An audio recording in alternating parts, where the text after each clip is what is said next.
Hello everyone, I'm Adam.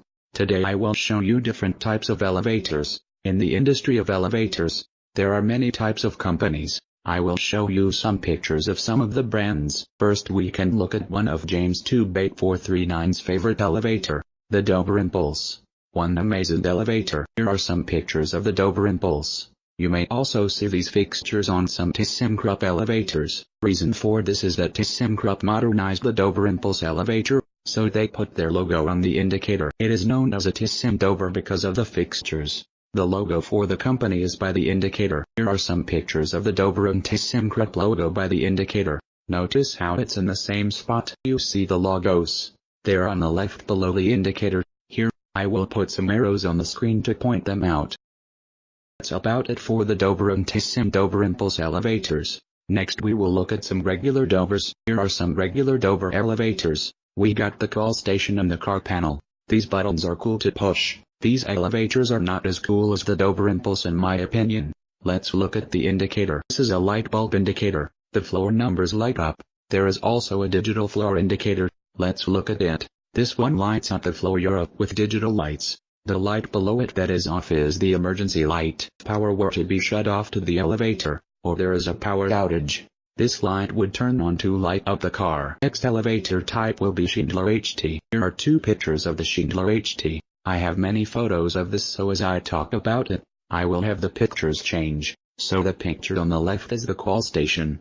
The picture on the right is the arrow indicator. Now here is the car panel on the left and on the right the indicator, which also is the locked cabinet for the Schindler HT. One thing to note about the Schindler HT is that the door close button does not work. That's how Schindler made the fixtures. The fixtures can be found on 338, 321A, or 400 series. Next we will talk about Schindler HT vandal resistant. Here is the HT vandal resistant fixtures. These also can be found on 338, 321A, and 400A.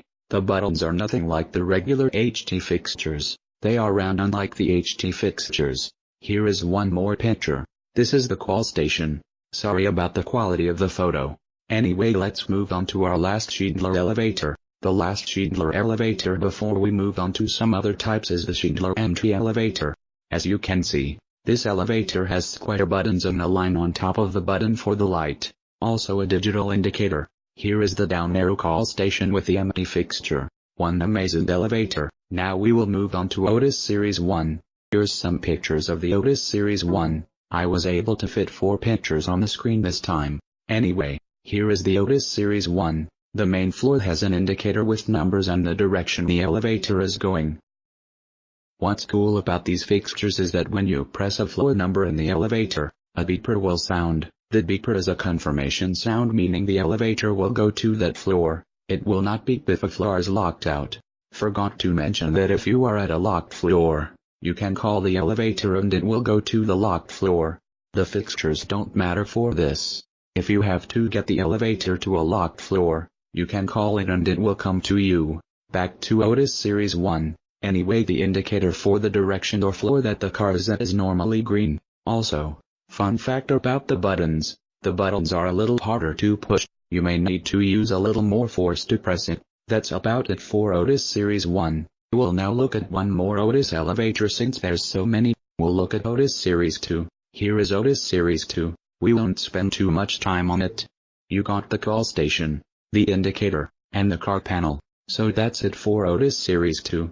Let's look at Montgomery Cone A. Here is Montgomery Cone A. It's a good type of elevator. The button barely has to be pushed to call the elevator. Some Montgomery Cone elevators won't have an arrow by the indicator. Now let's move on to one more elevator. The last elevator will be ThyssenKrupp Aurora. Here is ThyssenKrupp Aurora.